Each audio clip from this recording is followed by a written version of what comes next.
About 60% of the American people revealed in a study which we made through the University of Michigan a year ago that they believed that the military could stop the atomic bombs from falling upon the United States. Well, I'm sorry to have to tell you that the military will tell you that as of today, they cannot stop a successful Russian attack. That can be corroborated rather dramatically, and we didn't plan it this way, Governor, but the floor manager has just handed me a bulletin saying that the Russians have just exploded a hydrogen bomb.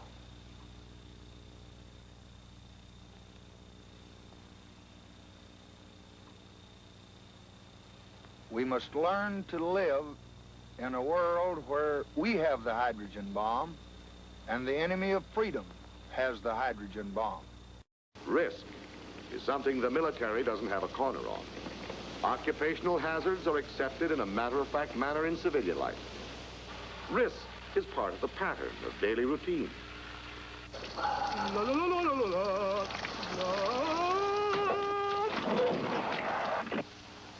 Some of the falsehoods circulated about radiation effects are trivial, but upsetting. They're beamed right at one's self-esteem. Enough exposure to radiation will cause loss of hair. The treatment, if you'd insist, would be symptomatic, a toupee. But the condition would only be temporary. Your hair would come back, same color, same cowling, which puts the finger squarely upon one of the major fallacies in the public attitude toward atomic weapons. It's the fallacy of devoting 85% of one's worrying capacity to an agent that constitutes only about 15% of an atomic bomb's destroying potential. And that's unsound. Doesn't fit.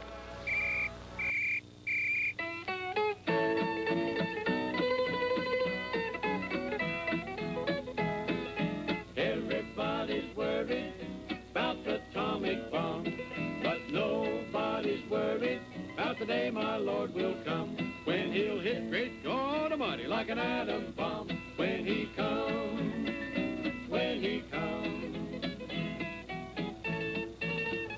While the suit is made of this material, inside this layer is a shredded lead, a resistance against atomic rays.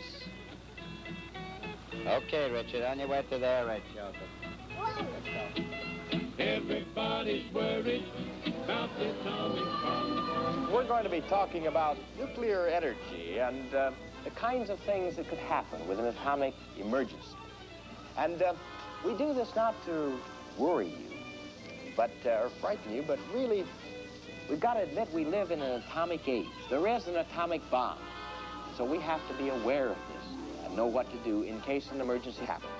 I have some film here that I think will describe what might happen, and will describe a little about the atom. So, Joey, why don't you catch the lights and we'll try it, okay?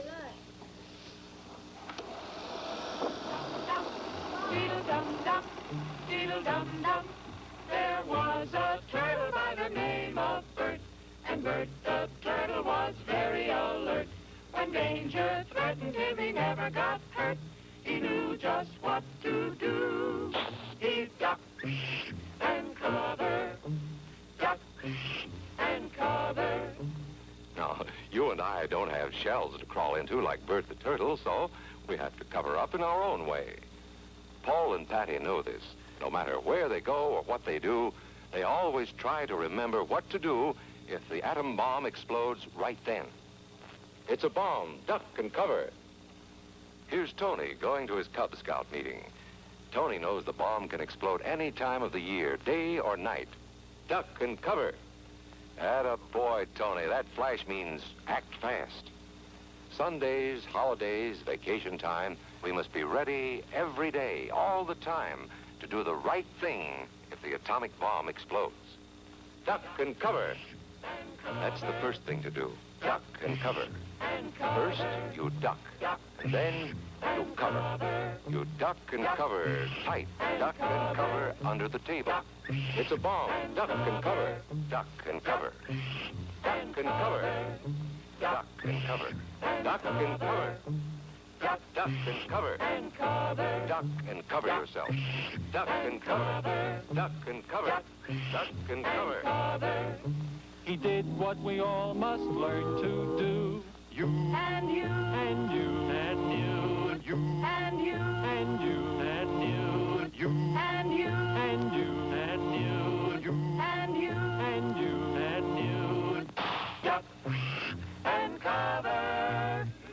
remember what to do, friends. Now tell me right out loud.